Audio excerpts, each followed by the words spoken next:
আমি সবসময় রিজিকে বিশ্বাস করি। আমি চিন্তা করি যতটুকু কাস্টমারের রিজিকে আছে ঠিক ততটুকুই হয়ে যাবে। যেহেতু উনার রিজিকে যতটুকু বরাদ্দ আছে ওইটাই হবে। নিশ্চয়ই উনার আপনার সাইজ অনুযায়ী অবশ্যই আমি মেনটেন করি। তারপরেও দেখা যায় আমার থেকে বেড়ে যায়।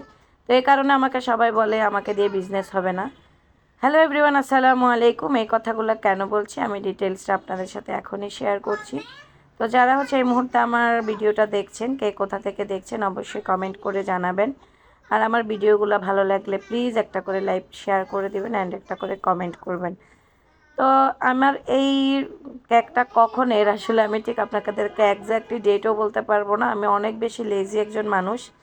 আসলে ঘরের কাজকর্ম সব কিছু সেরে আমার আসলে এডিট করা থেকে শুরু করে ভিডিও থেকে শুরু করা ইচ অ্যান্ড এভরিথিং কিন্তু আমাকে নিজেকেই করতে হয়। দ্যাটস দ্য রিজন আমি ঠিক টাইমে কিন্তু ভিডিওগুলো আপলোড করতে পারি না। যখনই আমি সময় পাই তখন কিন্তু এই ভিডিওগুলো আপলোড করি। তো আমার এই কেকটা ছিল 1 পাউন্ডের একটা কেক। তো আপনারা নিশ্চয়ই দেখেছেন যে স্ক্রিনে এটার ওজন কতটুকু হয়ে গিয়েছে, প্রায় 2 পাউন্ডের মতো এটা হয়ে যায়।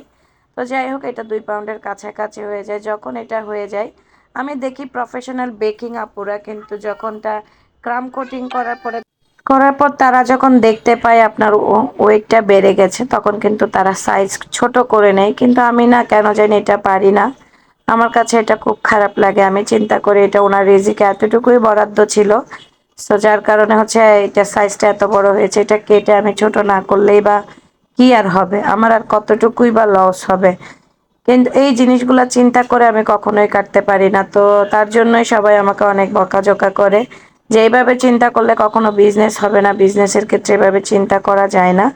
তো আসলে ওনার কোনো ডিমান্ড ছিল না। তো কেকটা আমি সম্পূর্ণ নিজের ইচ্ছা মতোই ডেকোরেশন করে দিই। আর সেখানে স্পেলিংটাও ভুল হয়ে যায়। যাই হোক, তো সবাই বলছিল থাক, এটার কারেকশন করতে গেলে আপনার কেকটা পুরো নষ্ট হয়ে যেতে পারে। সেই কারণ আমি আর ঠিক করিনি। যাই হোক, কেকটা কিন্তু অনেক ভালো লেগেছে, কাস্টমারের কাছে অনেক বেশি পছন্দ করেছে। আপনাদের কাছে কেমন লেগেছে অবশ্যই আমাকে জানাতে ভুলবেন না। আমি কাউকে ছোট করার জন্য কথাগুলো বলিনি। আমার নিজস্ব মনের যে কথাগুলো সেটাই কিন্তু আমি আপনাদের সাথে শেয়ার করেছি। তো সবাই ভালো থাকবেন, সুস্থ থাকবেন। ভালো লাগলে অবশ্যই একটা লাইক কমেন্ট করে দিবেন। আল্লাহ হাফেজ সবাইকে। আসসালামু আলাইকুম।